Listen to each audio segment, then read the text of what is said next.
It's not raining this morning, and the birds are singing, and it's beautiful. But I was at Disneyland last week in California, and I was with my son, and there was this place that we went into for like artists. They had original sketches and drawings and paintings and things like that. But there was a room that you could go into called the Sorcerer's Workshop, and it just struck me because all on the wall there was this massive. It was a massive room, like really tall, really big, like almost like a big giant theater. And there were all these drawings from some of the Disney movies all over the wall. And so, another thing to note about Disney is they are excellent, superb masters of creating like alternative universes. Like every little land in Disney, whether in Disneyland or in Disney World in Florida, it's like perfect. If we were in Cars Land and it felt like we were in the movie, we were in Star Wars Land and it felt like we were in the movie, we were in Toontown and if I wasn't looking at my hand, I would think I was a cartoon. Like, it's that real, these lands that they create. And so when I saw the Sorcerer's Workshop, I was like,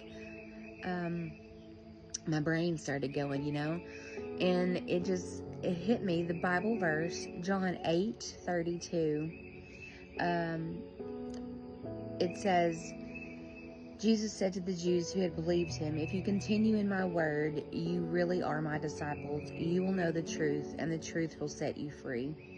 Another version of that is, that was the Christian Standard Version. Another version that I love is the Passion Translation, and it says, when you continue to embrace all that I teach, you prove that you are my true followers. For if you embrace the truth, it will release true freedom into your lives. And what I love about this verse is that the word truth in the Greek is aletheia, I believe is how you say it, but it just means reality. So this word truth means reality.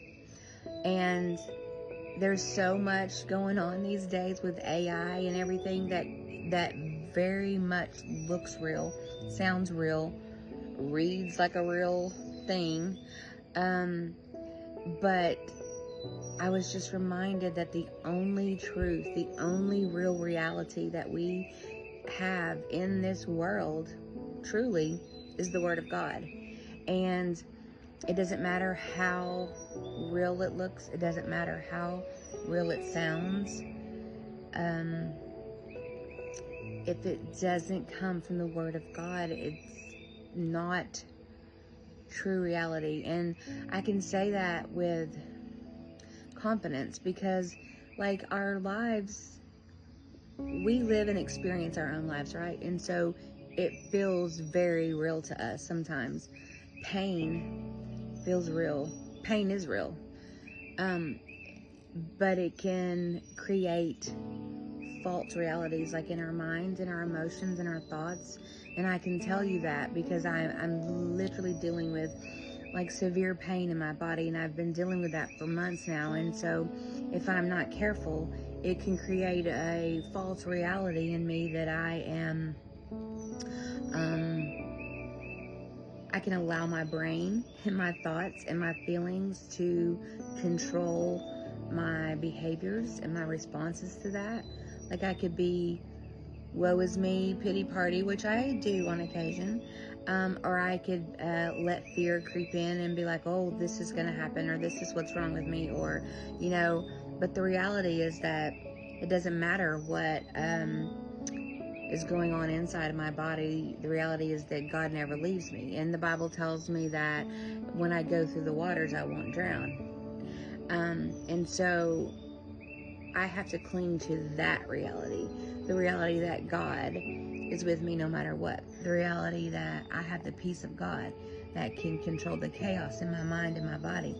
The reality that says joy is mine despite what circumstances go on around me. So I just wanted to encourage you this morning. Be careful with the reality that you live in. Be careful with what you claim to be truth. Be careful with what you read and see and hear and ingest as truth. And always check it. Fact check it with the Word of God. See if it lines up with who God is. See if it lines up with His character. And live in the reality and the truth of the Word of God and nothing else. No matter how good it looks or sounds, just do your due diligence. It'll change your perspective. It'll change the way you think and feel. It'll change the way you respond and react to others and in relationships and in situations. So that's my little truth nugget for the day.